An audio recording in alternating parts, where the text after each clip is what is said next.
Something is seriously wrong in Hollywood. Every time a powerful black voice speaks up, they vanish.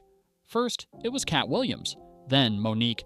Now Shannon Sharpe is watching his empire collapse in real time. Lawsuits, sponsors gone, a $100 million deal slipping through his fingers. And it all happened right after he gave a mic to someone the industry desperately wanted silenced. The timing is too perfect. The fallout too fast. And standing quietly at the center of it all, Kevin Hart. The smiling face of comedy. The media darling. The one man who always walks away untouched. But the more you trace the pattern, the more it looks like Kevin's success isn't just luck. It's built on the ruins of those who came before him. Cat Williams tried to warn us. He's been screaming about this for years. About Hollywood plants, about fake fame, about being erased. No one listened. Until now. Because after that Club Shay Shay interview, it's not just rumors anymore. It's happening in plain sight. Shannon Sharpe didn't just lose business. He got hit with a scandal so calculated, so perfectly timed, it feels like a hit job. A 19-year-old with disturbing allegations. A legal team that moved faster than anyone expected. And all of it crashing down just as he was about to change the game. This isn't just career sabotage. This feels surgical. Too many falls, too much silence. And one man always left standing, but that wasn't the full store. Before Kevin Hart was headlining arenas and hosting award shows, there was Cat Williams, raw, untouchable, and dominating every stage he touched. In the early 2000s, Cat wasn't just winning, he was the culture. Street verified, Hollywood tested, and deeply respected. But something shifted. Suddenly, the roles stopped coming. His projects vanished. And in their place, Kevin Hart. To Cat, that wasn't a coincidence. It was a setup. For years he's been saying it. Kevin didn't grind his way to the top. He was placed there. While Cat was out earning the culture's respect, Kevin was handed the reins, stepping into roles Cat turned down, skipping the struggle that made others bleed for success. And it wasn't just about roles. Cat claims Kevin benefited every time he said no to something that crossed the line. Bathroom assault scenes, dresses, humiliation. Cat walked away. Kevin didn't. He told us the truth in plain sight years ago, that every time he refused to degrade himself on screen, someone else was ready to say yes. And that yes came with a price.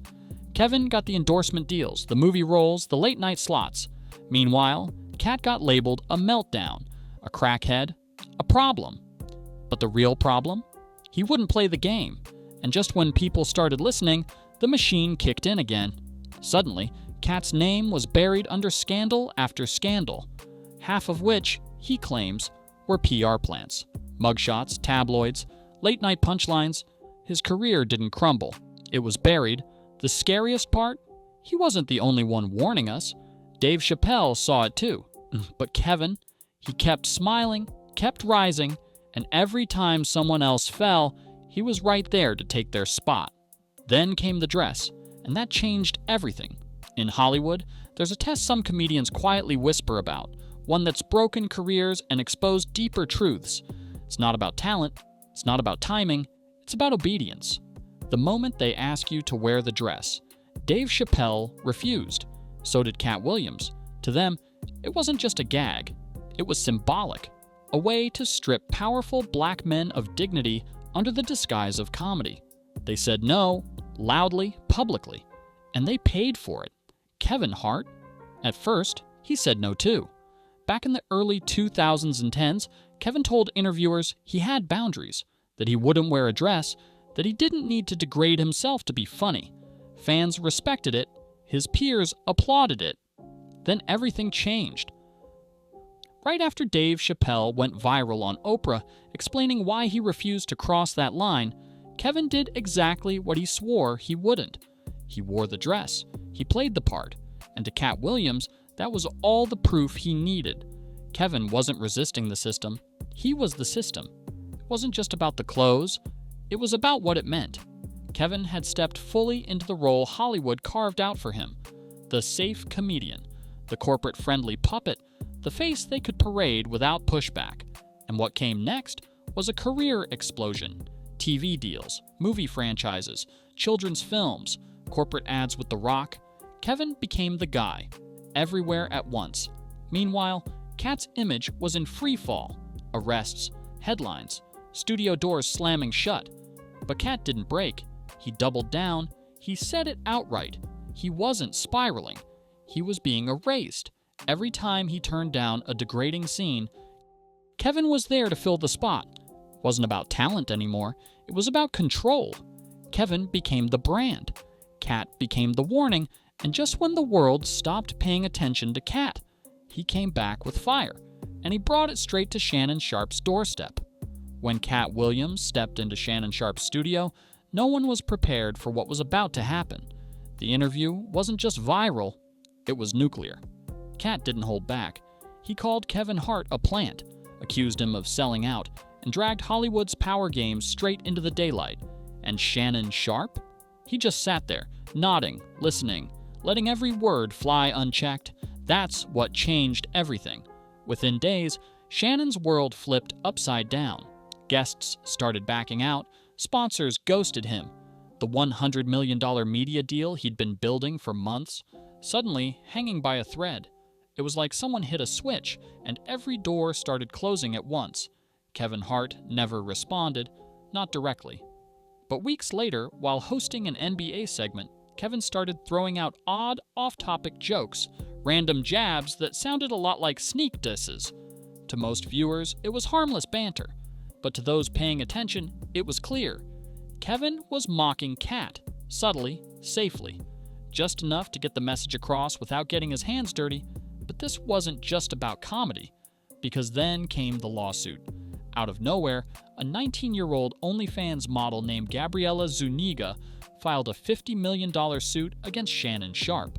The allegations were disturbing, graphic, and deeply personal, and the legal team behind her moved with jaw-dropping speed. It wasn't just a scandal, it was a strategic takedown.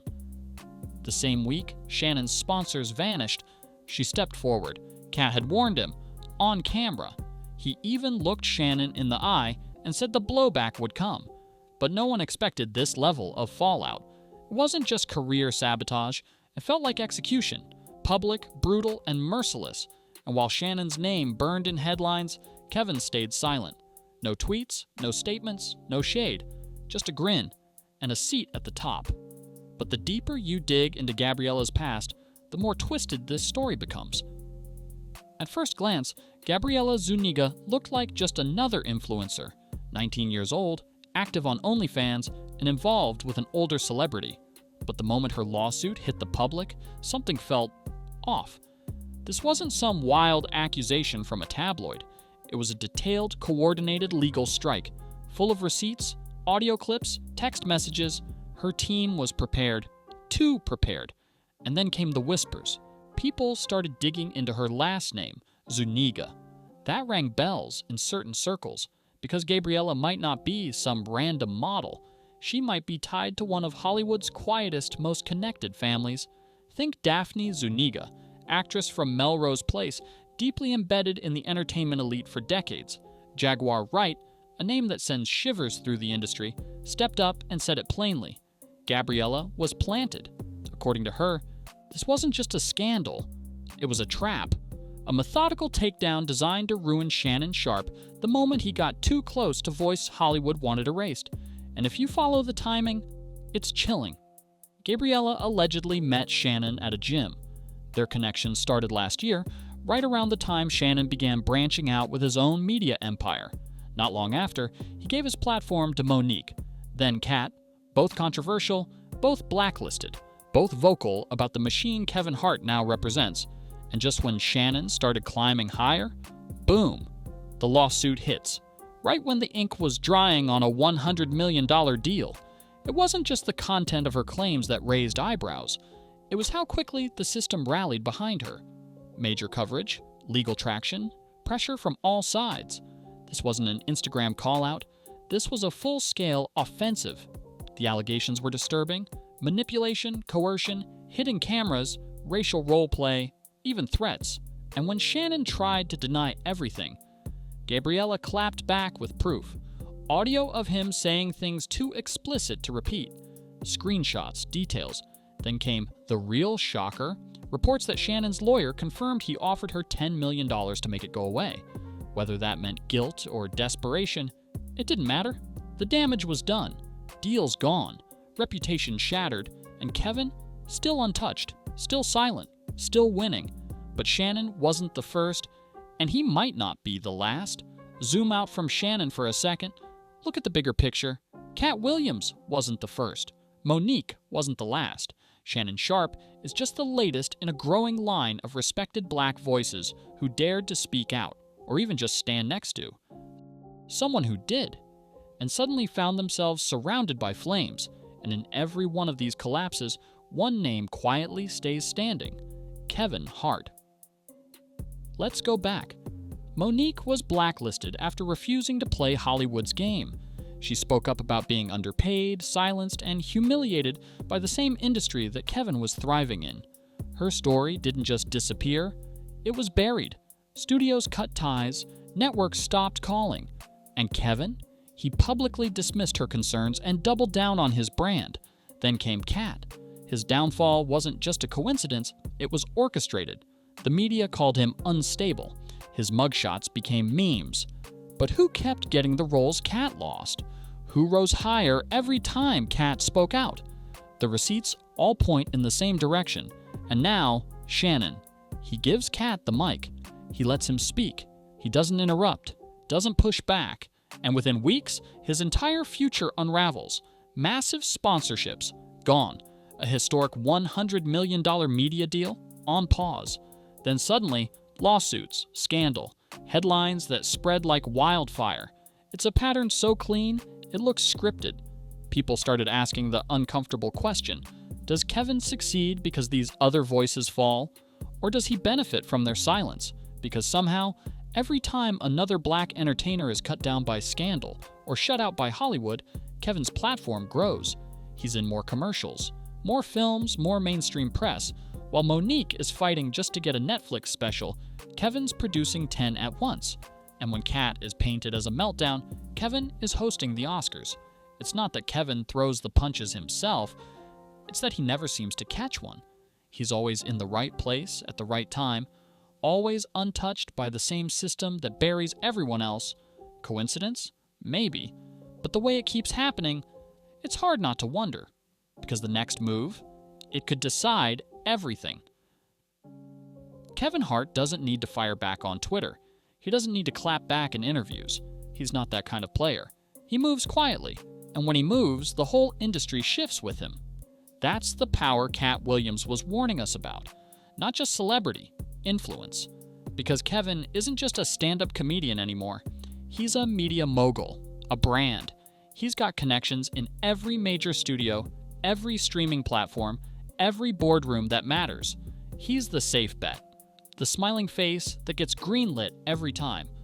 And when someone threatens that image, things start happening. After Club Shay Shay exploded, fans started whispering, what if Kevin made a call? What if he simply hinted to one of his studio partners or a network exec that Shannon was a problem? In this business, a whisper is all it takes. No tweet, no statement, no direct attack. Just silence. And the machine takes care of the rest. That's why this feels bigger than one scandal. Bigger than one lawsuit. Because Kevin's the one who never gets touched.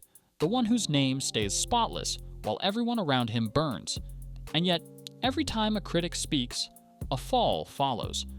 When Cat went on his tirade, Kevin didn't respond, but he did go on national TV shortly after, cracking jokes about Cat's size and mocking his legacy in the most dismissive tone possible. And when Shannon's name got dragged through the mud, Kevin didn't say a word. He didn't need to. He just kept booking gigs, signing contracts, sitting courtside. If Kevin did whisper behind the scenes, no one would ever prove it. But his history with the people who fall, it's impossible to ignore. That's the real game. Not cancel culture. Not clapbacks. Not viral tweets. It's silent influence. And it might be more dangerous than anything said on air. And by the time the final fallout hits, there might be nothing left to save. So here we are. Shannon Sharpe is now a cautionary tale. a man who was weeks away from becoming one of the most powerful voices in sports and entertainment, until everything fell apart. One interview, one guest, one name spoken too freely. That's all it took, and what's left in the ashes? A $100 million deal, gone. A media empire, stalled. A reputation, shredded. And a 19-year-old with ties to Hollywood royalty suddenly armed with a lawsuit so damaging, even Shannon's legal team looks shaken. The deeper you look, the clearer it becomes. This wasn't random. It was precise, tactical, timed to perfection. And somehow, Kevin Hart, the man whose name was at the center of it all, didn't even flinch. Not one apology, not one denial, not one headline with his name in a scandal. He just stayed quiet and kept climbing. If this was all just bad luck, it would have stopped with Kat. But it didn't. It happened again with Monique, and now again with Shannon. Each time, the story shifts, but the pattern stays the same. The critic gets crushed, the safe one gets crowned. Some will say it's all coincidence, that Kevin's just a hard-working guy who rose through the ranks, that his success has nothing to do with the downfall of others. But ask yourself this: why does it always happen this way? Why do the voices who speak out always fall? And why does Kevin always rise in their place? Whether it's whispers in back rooms or moves we'll never see, the outcome is the same. The ones who tell the truth disappear. The ones who smile through it get promoted. And now, people are watching, connecting the dots. Not because they hate Kevin, but because they're finally starting to see the machine he might be standing on. Kat warned us. Shannon lived it. And if this really is a setup, then the next voice to speak out might already have a target on their back.